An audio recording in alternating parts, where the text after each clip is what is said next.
Um leão foi o culpado de deixar aldeões inúmeras noites sem dormir. Um assassino astuto, inteligente e audacioso.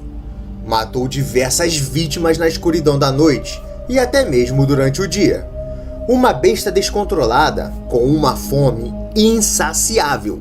Era conhecido pelos aldeões como o próprio demônio. E no vídeo de hoje você vai conhecer a história do devorador de homens de Mifune. Zâmbia. Um leão macho foi responsável por diversas mortes nas aldeias de Zâmbia. Tudo começou no dia 9 de julho de 1991. Dois meninos estavam caminhando em uma estrada no meio das áreas rurais.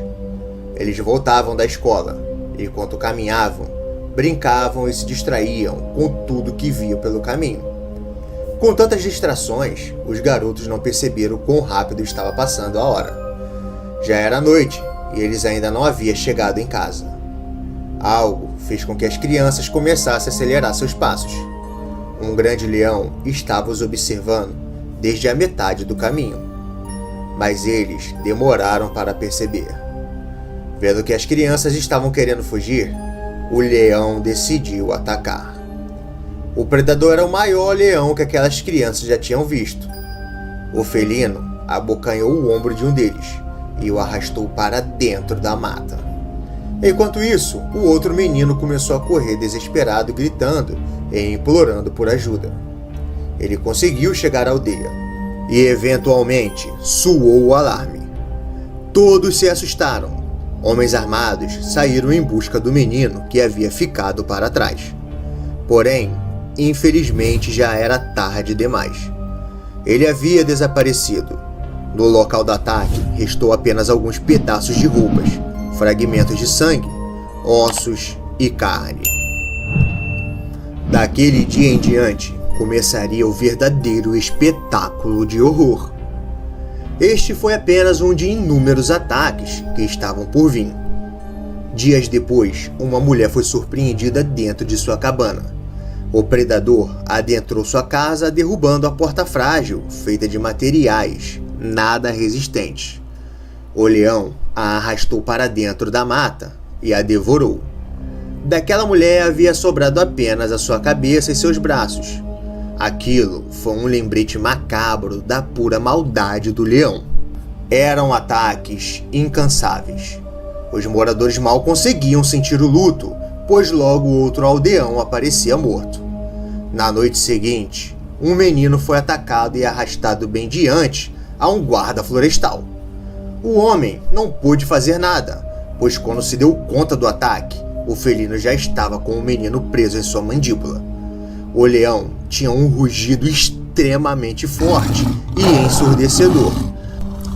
Dessa forma, todos tinham a ideia de que ele era um leão absurdamente grande.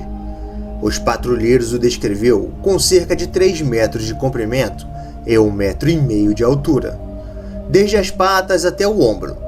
Era uma espécie extremamente grande. Os ataques continuaram sem parar e sem muito espaço de tempo entre um e outro. Ele não atacava apenas na escuridão da noite. O dia também passou a ser o terror dos moradores. Além disso, não era preciso estar na rua para ser atacado, pois o predador também adentrava as cabanas em busca de alguém para saciar a sua terrível fome. Ele era um leão ousado. Demonstrava ser absurdamente inteligente, pois conseguia evitar armadilhas e os patrulheiros que andavam constantemente armados. Esse comportamento do felino era perturbador aos aldeões, pois já que tudo que eles tentavam para acabar com as matanças, a fera sabia se esquivar e escapar. Certo dia, o predador atacou e matou uma aldeã chamada Jesslyn. Ela estava em sua varanda resolvendo suas tarefas diárias. O leão surpreendeu a mulher e a arrastou para a selva. A poucos metros de distância do local do ataque, havia guardas florestais. Eles estavam desatentos quando ouviram os gritos ensurdecedores de Jesslyn. Eles não conseguiram impedir o ataque mortal e foram testemunhas do horror. O leão não tinha medo de nada e voltou no dia seguinte na casa de Jesslyn.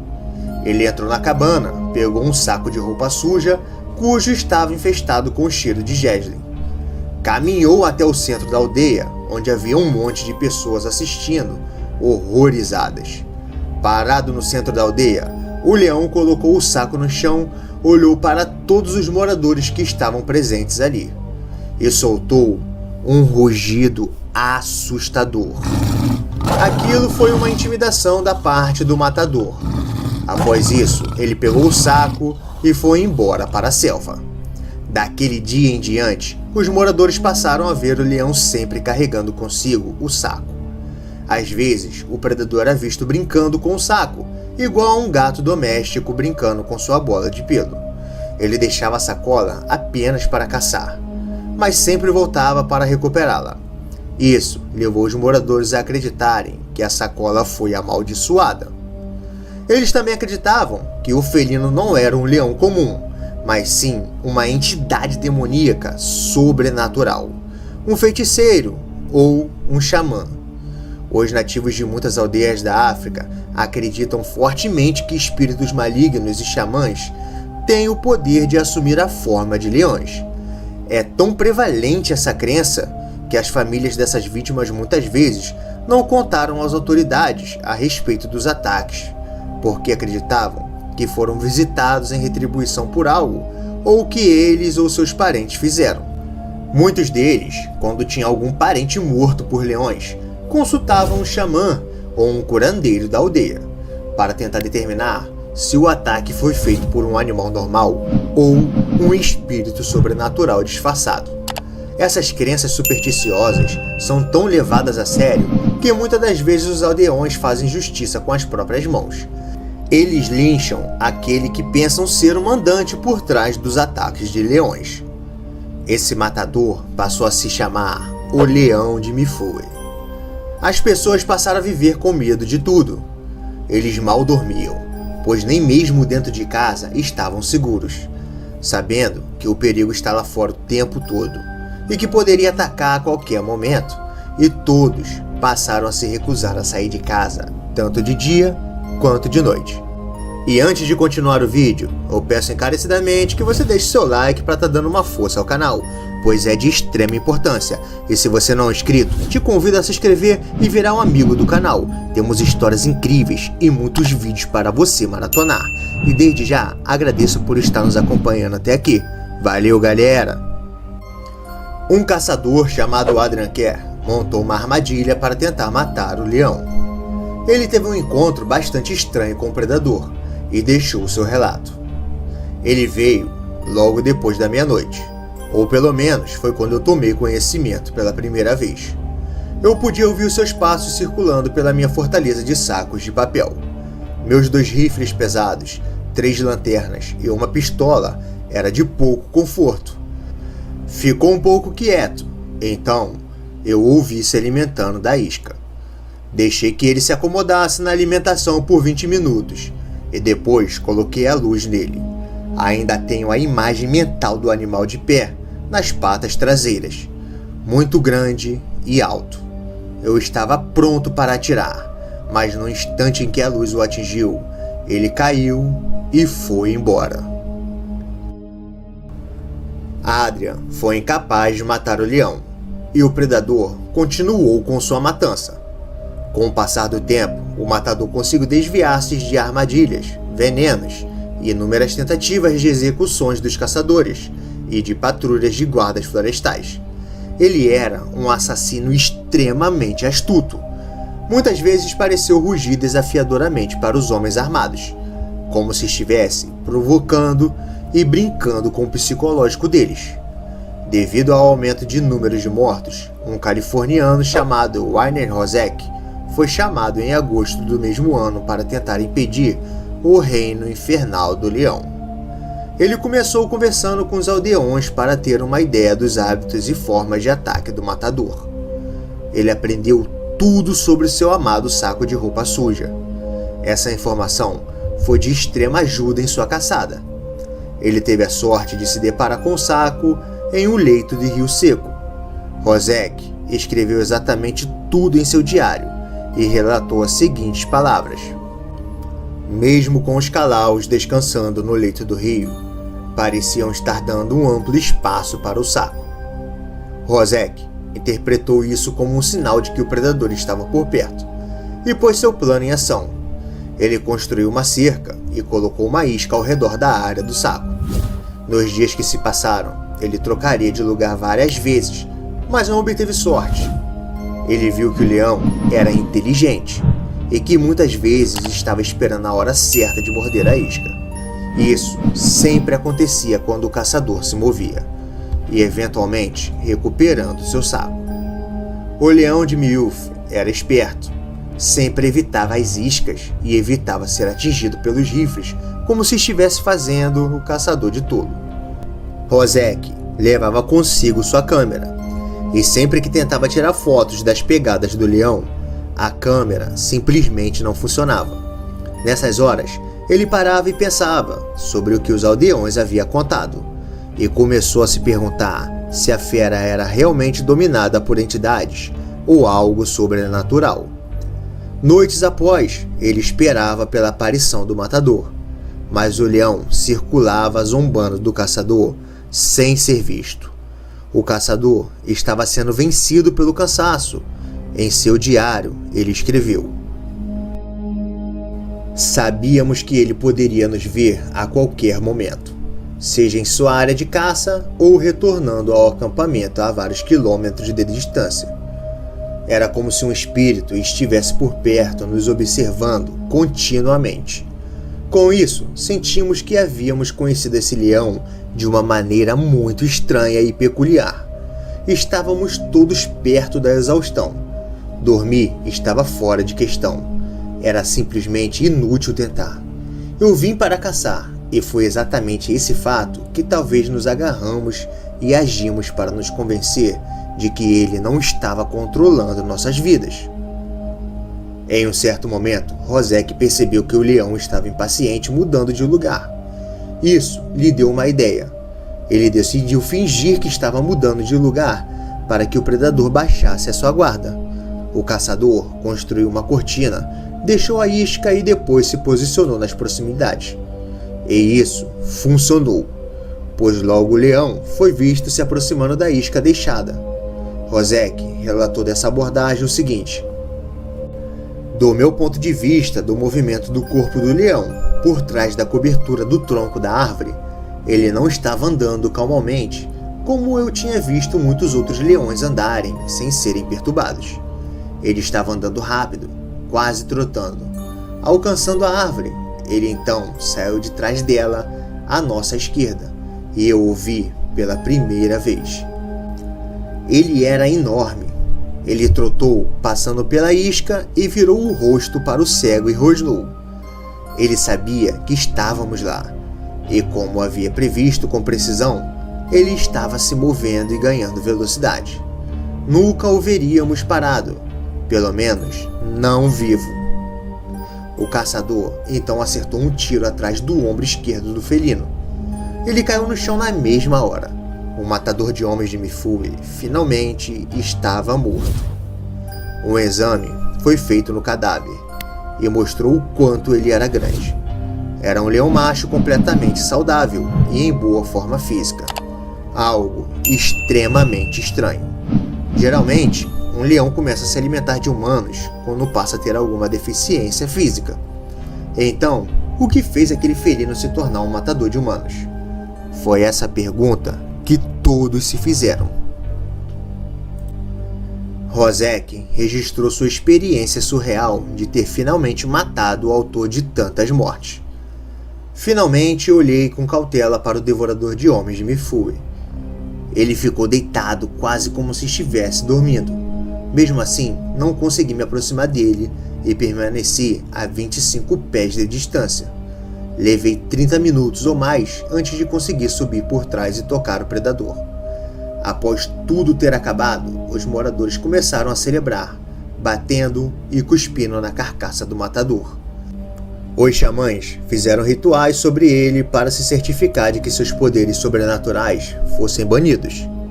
O leão de Mifune foi empalhado e exposto no Field Museu, em Chicago, junto de seu querido saco de roupa suja. Esse lendário leão foi extremamente cruel. Um monstro implacável. Ceifou muitas vidas inocentes, famílias completamente devastadas. Ele foi simplesmente um dos maiores devoradores de homem de todos os tempos. 2 leões foram responsáveis por tirarem a paz de inúmeros trabalhadores de uma ferrovia do rio Tsavo. Eles foram cruéis e impiedosos, tinham uma fome insaciável e, devido a isso, tiraram dezenas de vidas. E no vídeo de hoje você vai conhecer a história dos leões comedores de homens, a sombra e a escuridão.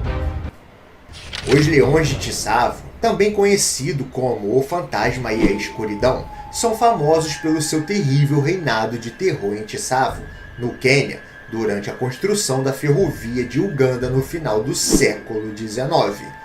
Esses 2 leões machos, conhecidos como a sombra e a escuridão, foram responsáveis por inúmeros ataques a humanos, que resultaram na morte de cerca de 135 trabalhadores em um período de 9 meses.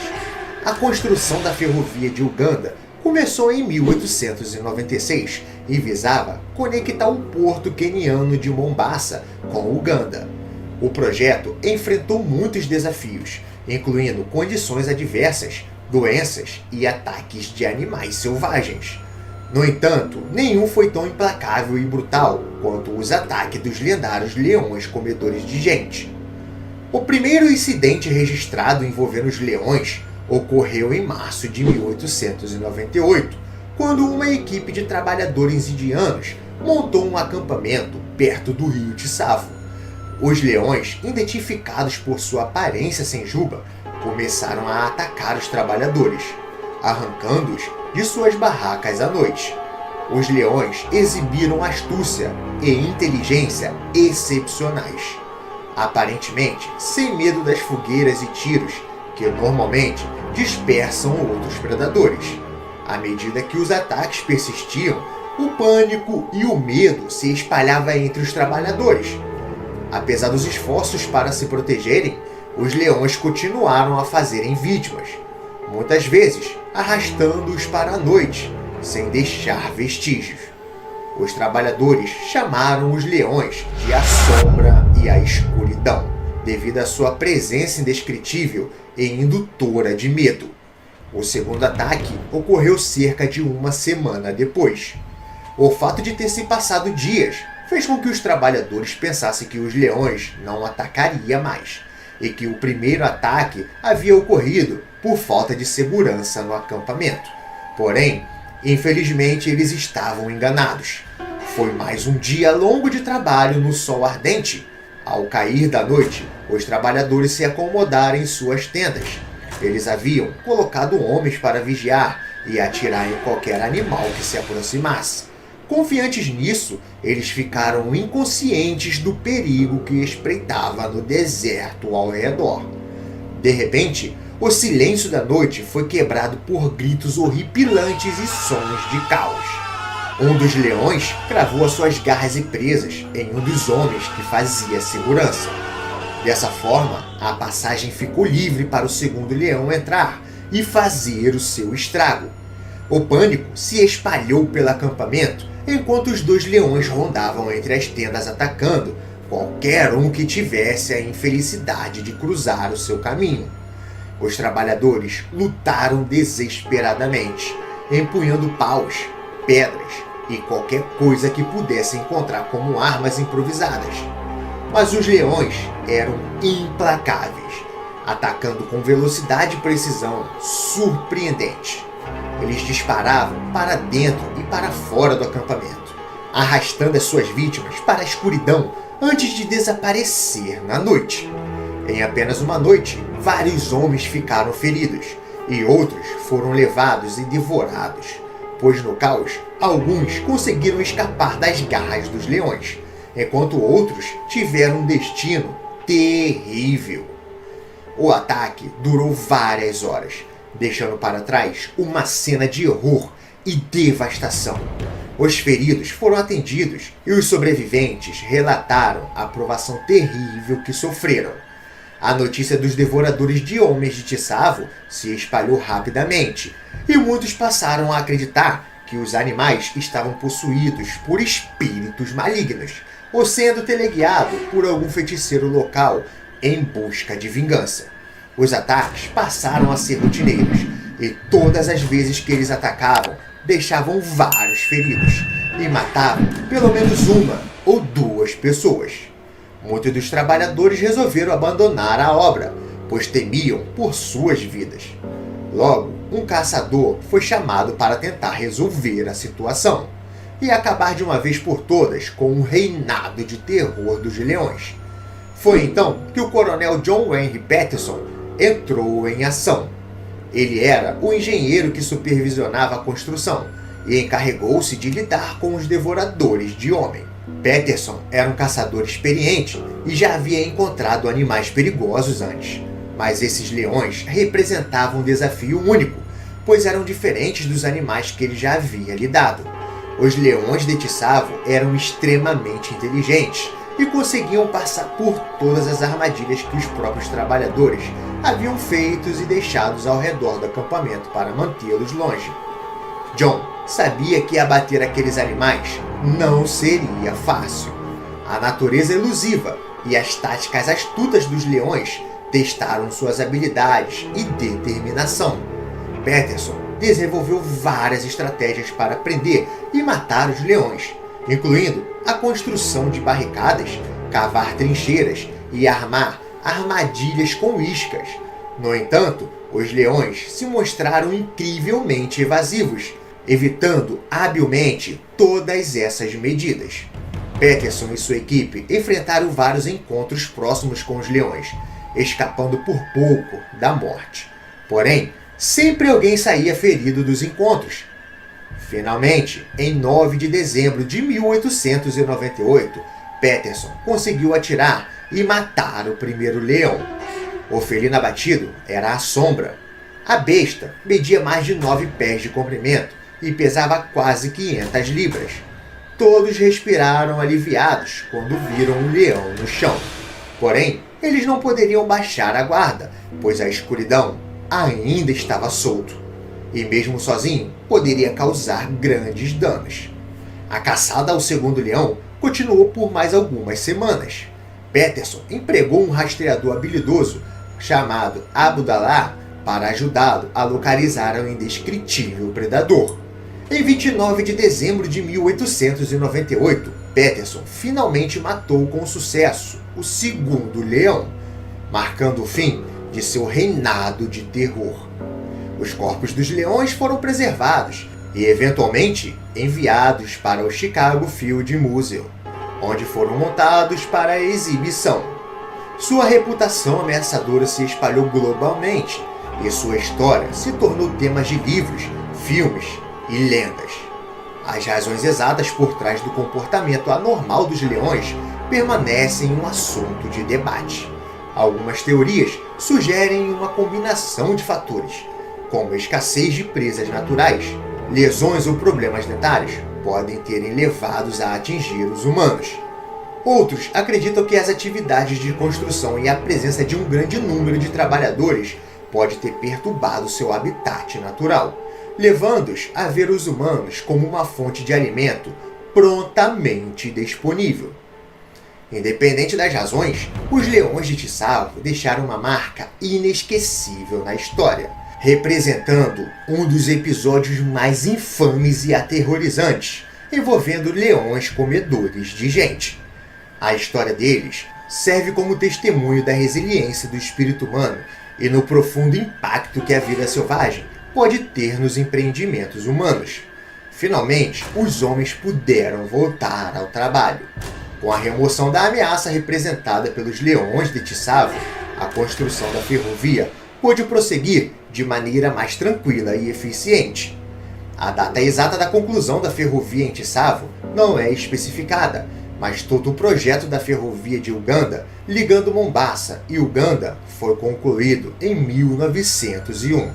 Foi um marco significativo na história da África Oriental, facilitando o comércio, o transporte e o desenvolvimento econômico na região.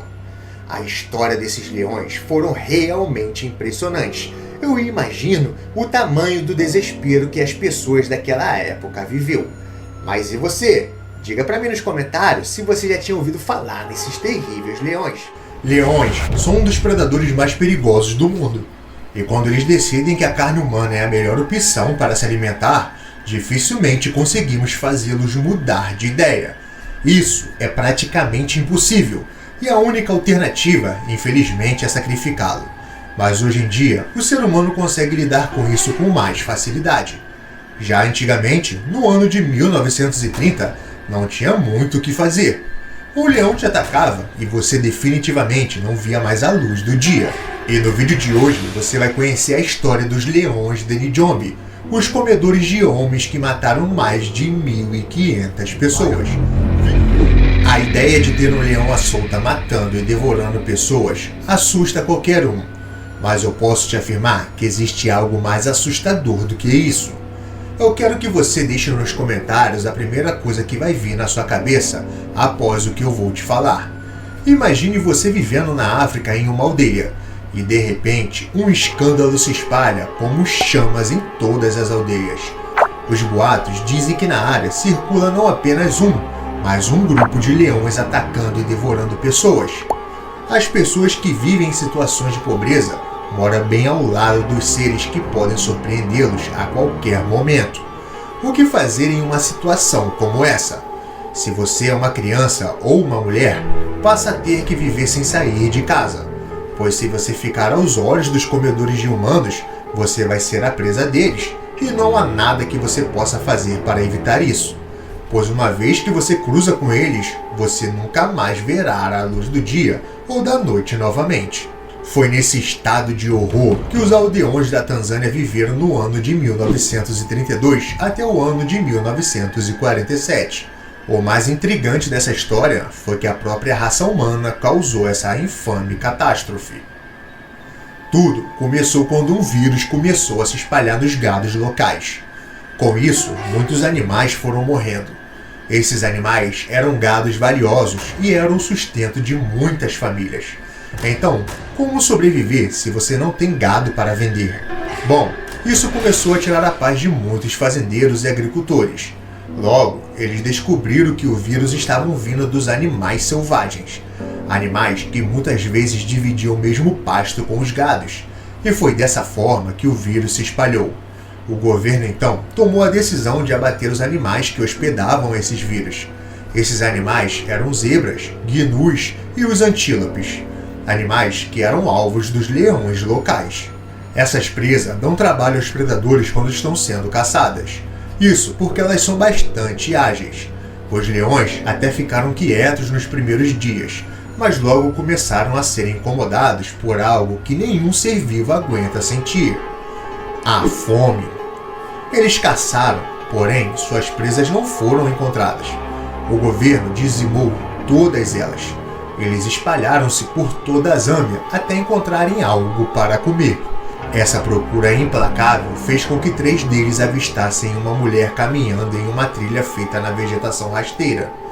A mulher, que era esposa e mãe, não viu que estava sendo observada pelos olhos da morte, mas também não teria muito o que fazer caso ela visse os predadores. Os leões a observaram, viram que ela era uma presa desajeitada e barulhenta. Além disso, eles notaram também que essa presa não era nada ágil. Era o prato, o alvo perfeito em tempos de fome profunda. Os leões atacaram a mulher. 3 leões famintos devoraram a mulher por inteiro. Dela não sobrou nada além de roupas sujas espalhadas no chão. A partir daí, os demais leões daquele bando ficaram sabendo da descoberta sobre as mais novas presas desajeitadas e fáceis.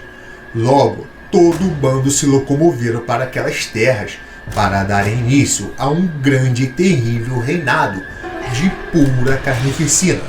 Um aldeão estava a caminho da colheita quando passou pela trilha em que a mulher havia sido atacada e morta pelos leões.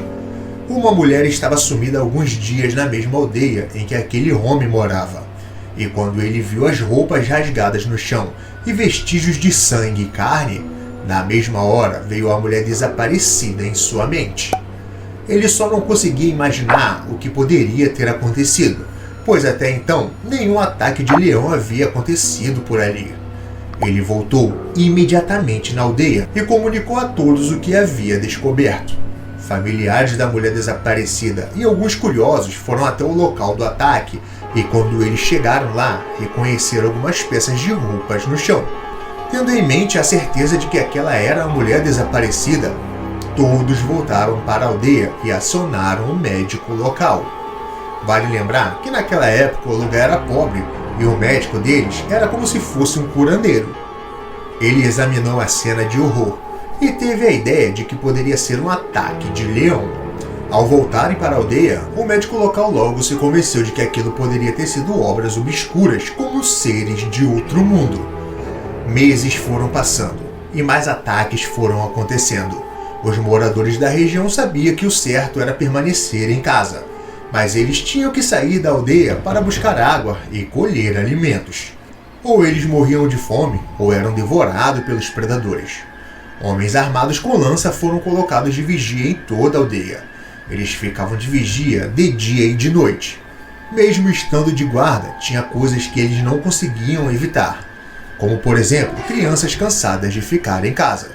Elas sempre tentavam sair de suas cabanas para brincar e tomarem ar fresco como costumavam a tomar todo final de tarde, antes de tudo aquilo começar a acontecer. E foi em uma tentativa de tomar ar fresco que duas crianças acabaram sendo os alvos dos leões após uma semana depois da senhora ter sido atacada. As crianças saíram escondidas de seus pais e do irmão mais velho que estava ajudando nas tarefas de casa. Elas passaram pelos homens armados com lanças e conseguiram sair sem serem notadas. Os homens não estavam preocupados com as crianças fugindo. A preocupação deles era não deixar que os leões não entrassem na aldeia. Um menino de 10 anos e uma menina de 7 anos de idade foram até uma rocha que ficava bem próximo a uma vegetação rasteira. Lá, eles sentaram e sentiram a brisa passar pelos seus ombros. E lá, eles foram atacados. As crianças haviam pedido à mãe para que ela fosse com eles até a rocha para brincar e sentir os ventos, pois aquilo era tudo que eles tinham de diferente para fazer. A mãe disse que não e explicou por alto o motivo. Eles eram apenas crianças e não precisavam saber com detalhes o que estava acontecendo. Infelizmente, a mãe teve que viver com a culpa de não ter dito tudo detalhadamente para eles. E o irmão com a culpa de não tê-los vigiado direito. Ninguém os julgaram, porém, o sentimento de culpa foi inevitável. Das crianças foi achado apenas pedaços de roupas, muito sangue na rocha e 2 arpões feitos por eles para brincar. A matança era contínua. Após a morte das 2 crianças, homens começaram a vigiar dentro das aldeias. E os pais ficaram mais atentos aos seus filhos. Cerca de 2 meses, os ataques se cessaram e os leões estavam impacientes. Eles não aguentavam mais esperar que suas presas aparecessem e resolvessem ir até elas. Por 2 meses, eles conseguiram manter a paz porque ninguém saía da aldeia. Bom, pelo menos ninguém que seria presa fácil para os comedores de humanos. Mulheres e crianças permaneceram na aldeia, e o trabalho de ir recolher alimentos e buscar água ficou para os homens. Eles se dividiam e se revezavam em fazer a segurança da aldeia e buscar mantimentos. E isso deixou eles extremamente cansados e sobrecarregados. Isso e a vontade dos leões de saciarem a sua fome foi a causa para eles caminharem até a aldeia. Os leões invadiram a aldeia pela madrugada, hora em que os guardas estavam exaustos e cochilavam de vez em quando. Aquele medo extremo havia passado para alguns deles, pois como eles ficaram um bom tempo em paz sem ataques, isso fez com que muitos relaxassem. E isso, infelizmente, foi um grande erro. Os predadores se espalharam. Alguns invadiram as casas. Outros pegaram os próprios guardas cochilando. E logo, gritos ensurdecedores se espalharam por toda a aldeia. Moradores testemunharam pessoas sendo arrastadas de suas casas e sendo levadas para a mata. Guardas foram mordidos na garganta e arrastados para a mata. Foi uma verdadeira carnificina. Naquela noite, 6 pessoas perderam suas vidas e 3 delas foram levadas para a mata. As outras 3 acabaram sendo deixadas no meio do caminho. pois os gritos fizeram com que alguns leões ficassem desorientados e fugissem. Essas pessoas não conseguiram resistir aos ferimentos. Após a noite de carnificina na aldeia, os moradores ficaram completamente traumatizados e assustados. Eles passaram a acreditar na ideia do curandeiro sobre os leões estarem agindo sob o controle de um antigo curandeiro. Eles acreditam que o curandeiro Matamula Manjera estava enviando os leões contra o seu próprio povo para se vingar por ter sido substituído. Os moradores estavam com tanto medo que nem se atreviam a falar o nome em que os leões haviam recebido. Os devoradores de homens, os leões de Nijombe. Os leões pediram e imploraram ao chefe da tribo que restaurasse o curandeiro ao seu cargo novamente, mas o pedido foi recusado. Eles sabiam que aquilo não podia continuar e alguém tinha que parar aqueles leões. Eles começaram a fazer um apelo às autoridades, pedindo que um caçador fosse até a aldeia que ficava próximo à cidade de Nijombe, local onde a carnificina estava sendo feita. Um habilidoso caçador não estava muito longe daquela aldeia. George Dilma Rushby era um ótimo caçador de elefante, um homem cheio de habilidades que já havia trabalhado em diversas áreas. Ele tinha o costume de passar tempos com os nativos para aprender mais como lidar com os animais selvagens em suas caças. George finalmente foi até a aldeia e ouviu sobre tudo o que havia acontecendo. Já fazia 13 anos que os leões estavam reinando daquela maneira. Logo, George percebeu que os leões que começaram com aquela atividade de comer carne humana poderiam não estar mais vivos, e eles haviam ensinado a prática aos seus filhotes, que cresceram e deram continuidade à carnificina. Então, mesmo que as presas que eles costumavam matar voltassem para o mercado, os leões não iriam querer saber. Eles já estavam acostumados com a carne humana e com a facilidade em acessá-las e capturá-las. George viu que aqueles leões não eram nem um pouco parecidos com os leões que ele já havia ficado de frente. Muito pelo contrário, esses leões tinham sangue nos olhos. E George, por um breve momento, começou a acreditar na crença local sobre os leões estarem sendo dominados por entidades malignas. Ao estudar sobre os leões, George acabou se aproximando dos aldeões e, com isso, criou uma amizade com uma jovem criança da aldeia. Essa criança acabou sendo atacada pelos leões furiosos e, quando isso chegou nos ouvidos de George, ele se enfureceu e declarou guerra aos leões. George foi matando um leão de cada vez e viu coisas extremamente horríveis no local do ataque. Sempre que um ataque acontecia, George ia até o local do ataque e começava a rastrear os leões. Foi dessa forma que ele sempre conseguia achar os predadores. George levou 1 ano para acabar com toda aquela matança, e nesse 1 ano ele matou cerca de 16 leões. Esses leões eram gordos, pois não corriam para pegar as suas presas. De dia, eles dormiam e se coçavam, mas ao cair do sol, eles entravam em ação e conseguiam suas presas sem muito esforço. Enquanto George ia abatendo os leões, os aldeões tentavam a todo custo convencer o chefe da tribo a colocar o Matamula Manjera no cargo novamente. George matou os 16 leões e entre eles estava o Alfa. Isso fez com que os restantes dos leões fugissem, trazendo assim a paz para os aldeões definitivamente.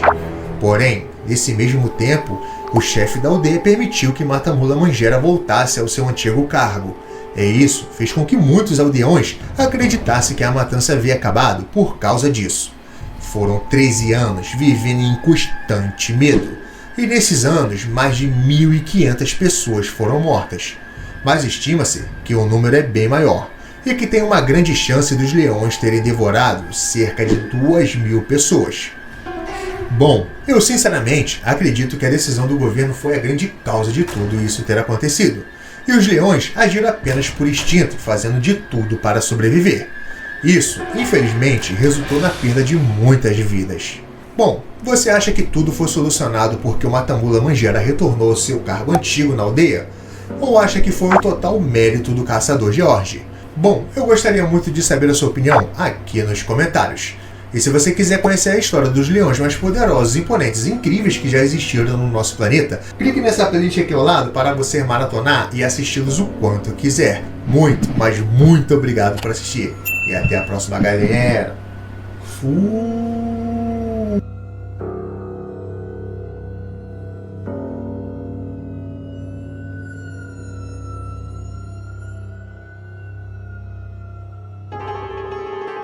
Em 2015, o planeta rendeu-se à majestade do deserto africano, quando Catherine Chaplin, renomada editora de Game of Thrones, abandonou seu lar nos Estados Unidos para abraçar uma nobre causa: a preservação da vida selvagem na África do Sul. No entanto, em meio a uma série de eventos infortunados, sua jornada foi tomada por uma reviravolta trágica, alternando irreversivelmente o curso de sua narrativa. Testemunhe o emocionante relato de uma viagem que começou com o propósito de proteger a natureza e acabou por desvendar um destino triste e extremamente doloroso. Catherine Chaplin era natural do condado de Winchester, em Nova York, onde morava com sua família após se formar na Universidade de Hofstra, em Long Island. Em 2013, ela decidiu explorar Vancouver, filmando-se como uma habilidosa editora de eventos visuais na indústria. Catherine estagiou na MSNBC no inverno e primavera de 2008, antes de trabalhar na Skyline. Durante a sua passagem pela Skyline, ela exibiu seu talento criativo ao contribuir para os efeitos visuais de alguns dos projetos de entretenimento mais populares. Seu toque habilidoso enalteceu séries de sucesso como Game of Thrones e filmes de grande bilheteria, como Capitão América: O Soldado Invernal. Como testemunho de seu notável talento, ela fez parte da equipe que conquistou um prêmio Emmy no horário nobre pelo episódio The Children, na 4ª temporada de Game of Thrones. Sua trajetória profissional indicava que ela estava destinada à grandeza, até que uma tragédia imprevista devastou seu caminho aos 29 anos de idade em 2015. Neste ano, Catherine iniciou uma jornada à África do Sul, movida por uma paixão pela conservação da vida selvagem. Seu objetivo era duplo: contribuir para a preservação da vida selvagem e arrecadar fundos para o Wildlife Act, uma organização de conservação dedicada. Era uma missão que ressoava com seu espírito aventureiro e desejo de impactar o mundo de forma positiva. Nos dias que antecederam a sua viagem, as redes sociais de Catherine ofereciam vislumbres de sua empolgação. Apenas 6 dias antes do fatídico encontro, ela compartilhou uma imagem de si mesma desfrutando de um mojito em um pote de conserva, irradiando alegria e antecipação. No dia anterior à sua visita ao parque, em 31 de maio de 2015, ela postou uma foto de um recibo de um lugar badalado em Jonesboro, o bar de coquetéis Swix, escrito sob o pseudônimo American. Ela brincou de forma descontraída sobre os preços acessíveis das bebidas, demonstrando seu senso de humor e espírito aventureiro. E foi no dia 1º de junho de 2015 que tudo mudou.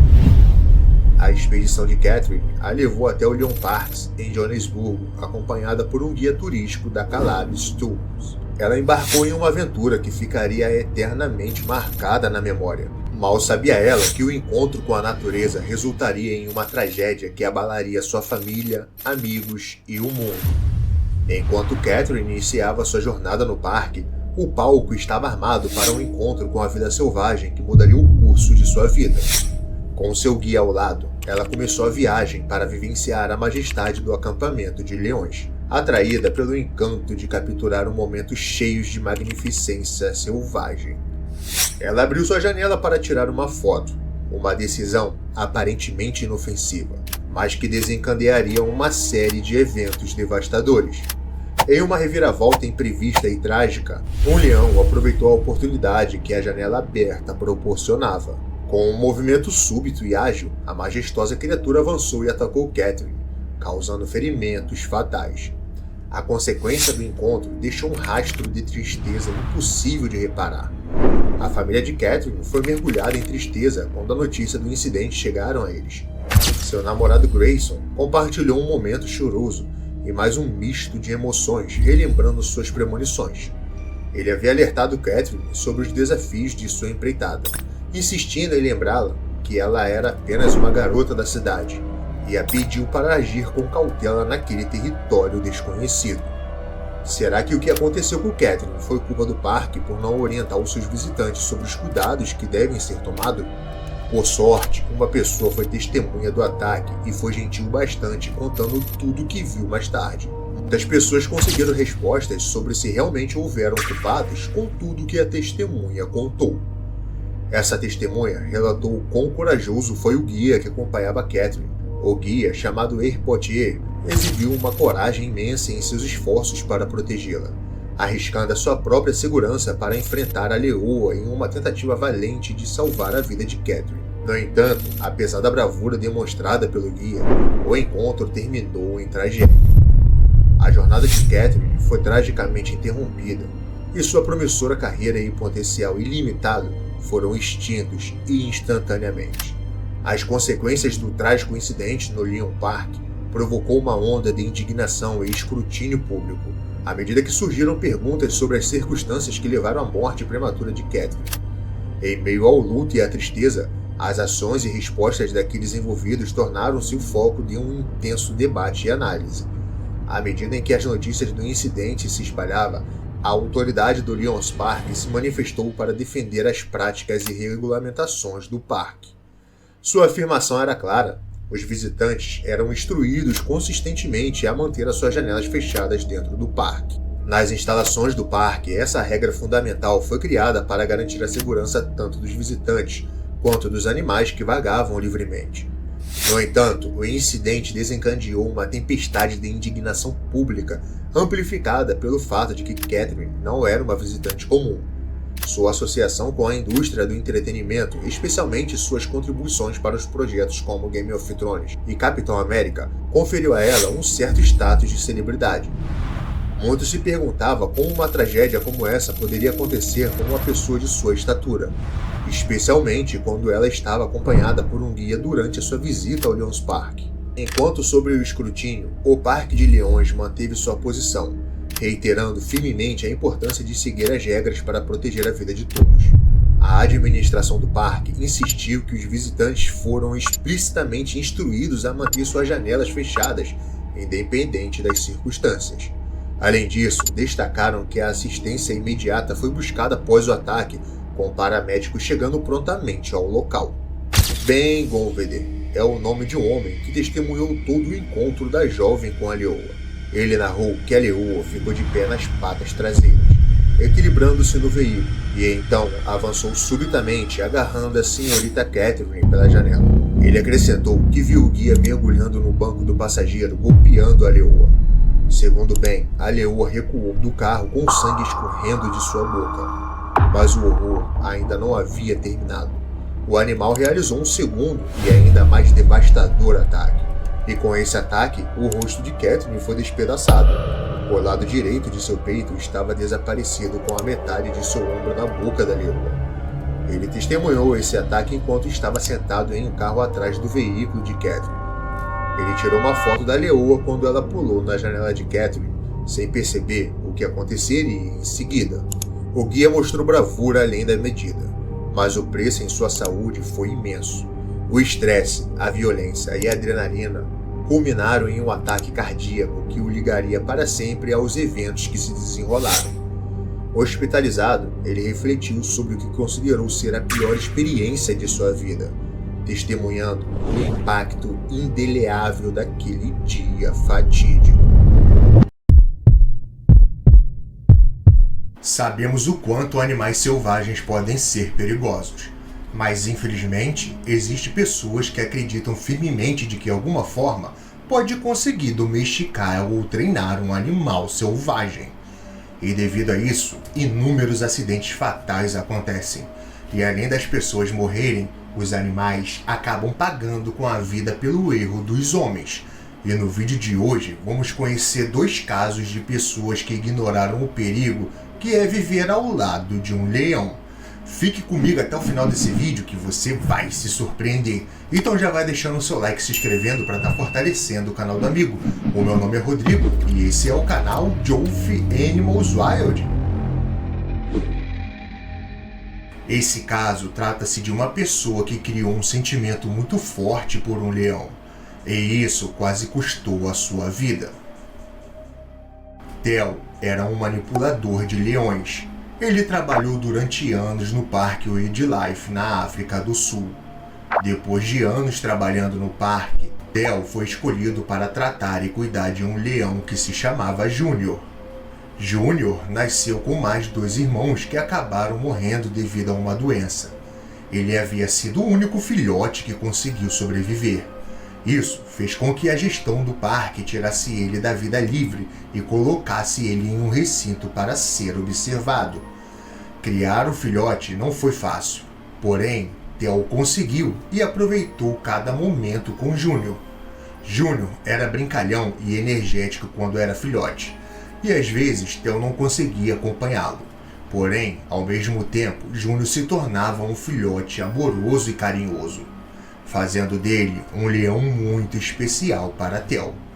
Theo e Júnior fizeram o número de visitantes do Parque da Vida Selvagem aumentar. E ao longo do tempo, milhares de habitantes locais e turistas visitaram o parque para testemunhar Theo brincando e cuidando do filhote. Eles ficavam impressionados com a bravura do amor de Theo pelo filhote e a obediência de Júnior ao seu manipulador. Os dois juntos eram tão excepcionais que eles passaram a ser destaque nos jornais locais e eram visitados por jornalistas. Júnior cumprimentava quem os visitasse com uma atitude muito alegre. Nem parecia que os visitantes estavam de frente para um leão. Júnior aprendeu a fazer coisas simples e truques básicos para impressionar os visitantes quando ele tinha 4 anos, e também aprendeu a obedecer Theo. E isso chamava cada vez mais a atenção de todos. Eles continuariam sendo a atração principal do parque se um dia as coisas não tivessem saído do controle. Infelizmente, em uma apresentação, Júnior acabou atacando Theo quando ele tinha 6 anos. Eles estavam fazendo uma sessão de alimentação e, por algum motivo, Júnior acabou mordendo o braço de Theo. O manipulador foi então levado para um hospital e ficou por meses em tratamento. O leão foi transferido para um lugar mais isolado dos outros para garantir que ele não iria prejudicar mais alguém de novo. Enquanto a notícia se espalhava, o número de visitantes só diminuía. Quando Theo se recuperou totalmente da lesão, alguns meses depois, ele insistiu em ver Júnior novamente, pois durante o tempo em que passou no hospital, ele sentiu falta do leão. Mesmo tendo sido machucado meses atrás, ele ainda queria voltar ao trabalho. Theo então foi ao encontro do leão com medo de não conseguir ser reconhecido. Por isso, ele foi acompanhado por um guarda segurando um rifle, caso o leão não conseguisse reconhecê-lo e resolvesse atacar. Antes de entrar no recinto, Theo respirou fundo. Após isso, ele entrou no recinto e viu seu amado Júnior sentado quieto e olhando para ele. Theo então abriu os braços largos e sorriu para o leão. Mas no fundo, ele estava muito nervoso. A reação de Júnior depois de não vê-lo por tanto tempo foi inesperada. Júnior correu e pulou em Theo para se aconchegar com ele. Theo ficou maravilhado e encantado em ver Júnior reconhecendo depois de muito tempo. Os dois brincaram bastante e treinaram seus truques. Tudo teria terminado bem se a hora de Theo partir não tivesse chegado. Quando Theo estava prestes a sair da câmara, algo inesperado e aterrorizante aconteceu. Assim que Theo estava prestes a sair do recinto, Júnior correu até ele novamente e atacou por trás, fazendo-o cair de cara no chão.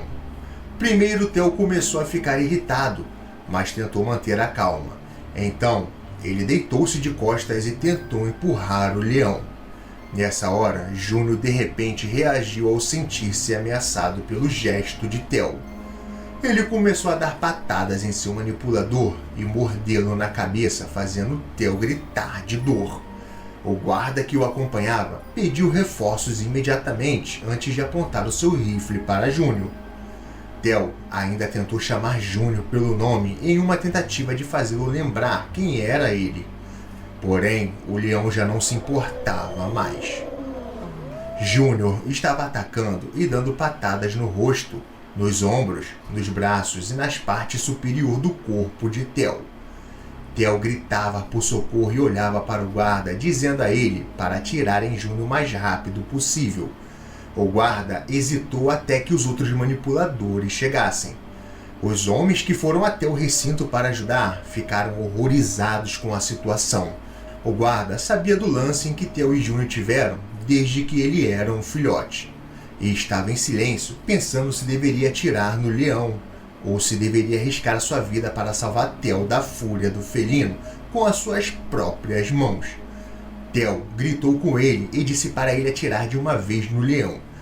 O guarda então fez a sua escolha, e aquilo foi muito difícil para ele. Theo gritou de dor por estar sendo atacado e por saber que seu companheiro seria morto a tiros.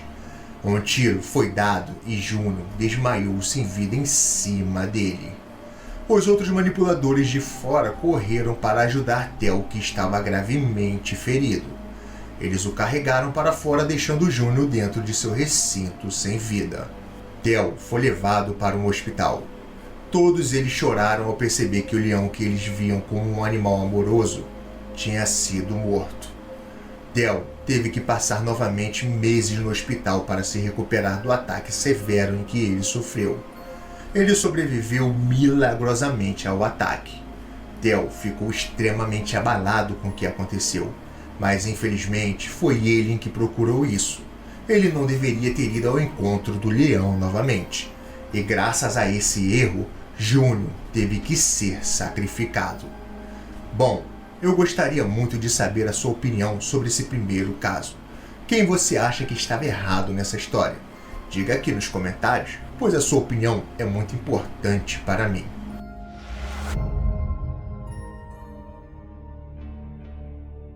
Cal era um jovem artista de circo que vivia no circo itinerante em que trabalhava na Alemanha. Cal estava ciente sobre a preocupação pública em usar animais selvagens para entretenimento, e ele era plenamente consciente disso. Mas ele ainda assim queria trabalhar no circo. Isso porque essa era a única maneira dele conseguir dinheiro para sustentar e para continuar estudando na universidade. Cal atuou no circo ao lado de animais como macacos, ursos e até mesmo leões desde jovem. Ele também ajudou a domar os animais em circo, especialmente o leão em que ele costumava se apresentar, que se chamava Eiton. Eiton era um leão adulto que foi domesticado desde que tinha 1 ano de idade. Cal ajudou o diretor do circo Elias a domar o leão e ensinou alguns truques para impressionar os espectadores, entrando em seu circo para assistir os seus shows. À medida em que os anos se passavam, o número de espectadores em que assistia aos seus shows diminuíam devido ao clamor público sobre a proibição de animais em circo. Cal, Elias e os demais integrantes estavam preocupados com suas carreiras. Isso porque seu país poderia começar a proibir animais em circos. Porém, apesar das circunstâncias, Cal e os outros membros do circo continuaram fazendo shows itinerantes com seus animais, incluindo Eiton. Eiton era a estrela de todos os shows, e os espectadores ficaram maravilhados com sua capacidade de obedecer e fazer truques. Um dia, Elias informou a todos que eles viajariam para uma cidade para se apresentar lá. Cal e o outro membro da equipe começaram a praticar e treinar seus animais. Cal resolveu dar uma breve treinada em Eiton para seu próximo show. Ele garantiu que Eiton estivesse bem alimentado e em boas condições antes de prosseguir com o treinamento para prevenir quaisquer incidentes e ataques. Com tudo feito, eles se dirigiram até a cidade onde aconteceria o evento. Eles chegaram e começaram com um show bem rápido. Pessoas de todas as idades foram até a tenda do circo assistirem ao espetáculo. Enquanto todos chegavam e se acomodavam em seus assentos, Cal olhava para Eiton em sua jaula. Cal estava triste com a situação. Ele não queria trabalhar mais ali e estava com um pressentimento ruim. Ele desejava conseguir um trabalho fora do circo, e isso estava tirando a sua paz nos últimos dias. O show então começou, e os primeiros a se apresentarem começaram com seus números de acrobacias e trapézios e tudo mais. Cal entraria por último, pois ele e o leão eram as atrações principais. Finalmente, chegou a hora dele entrar em cena. Ele respirou fundo e subiu no palco. Elias, o diretor do circo, libertou Anton de sua jaula e os dois entraram lado a lado no palco. As pessoas se chocaram em ver o grande leão obediente de perto. O som dos aplausos começaram a tomar conta do local. Eles então começaram a fazer o seu show. No início foram apenas truques básicos. Tudo que os dois faziam deixavam a plateia enlouquecida, com vontade de querer ver os números sem parar. Finalmente chegou a hora do número final. Cal buscou um arco gigante para Anton saltar. Cal segurou o arco e o obediente leão pulou atravessando o círculo. Todos ficaram completamente surpreendidos com o número, e os aplausos tomaram conta do lugar novamente. Cal então sinaliza para Anton fazer a mesma coisa novamente, e o leão se preparou para fazer. Porém, após começar a correr para pular no arco, Anton de repente mudou a sua direção e começou a correr em direção a Cal. Cal foi derrubado com violência no chão. Aquilo, por pequenos segundos, deixou todo o circo em silêncio. Porém, logo o desespero tomou conta das pessoas e todos se acumularam na saída do circo para ir embora. Enquanto isso, Cal estava no chão sendo atacado brutalmente por Anton. Elias e os demais integrantes do circo ficaram surpresos com o acontecimento e, ao mesmo tempo, tentavam encontrar uma maneira de ajudar Cal. Cal gritava de dor enquanto via o leão morder a sua cabeça e cortando partes do seu corpo com as suas garras. O palco ficou repleto de sangue. Ao verem isso, muitos espectadores ligaram para a emergência implorando por ajuda rápida.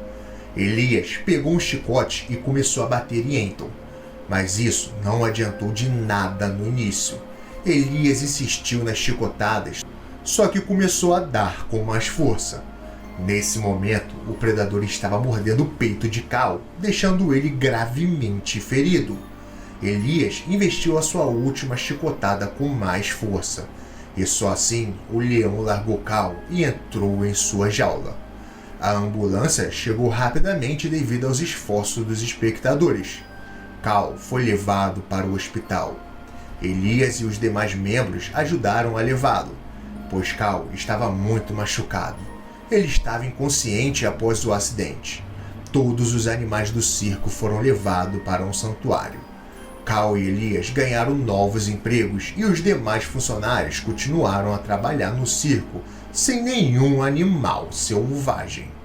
Por sorte, Cal conseguiu escapar do ataque com vida. Aquela realmente não era a hora dele partir.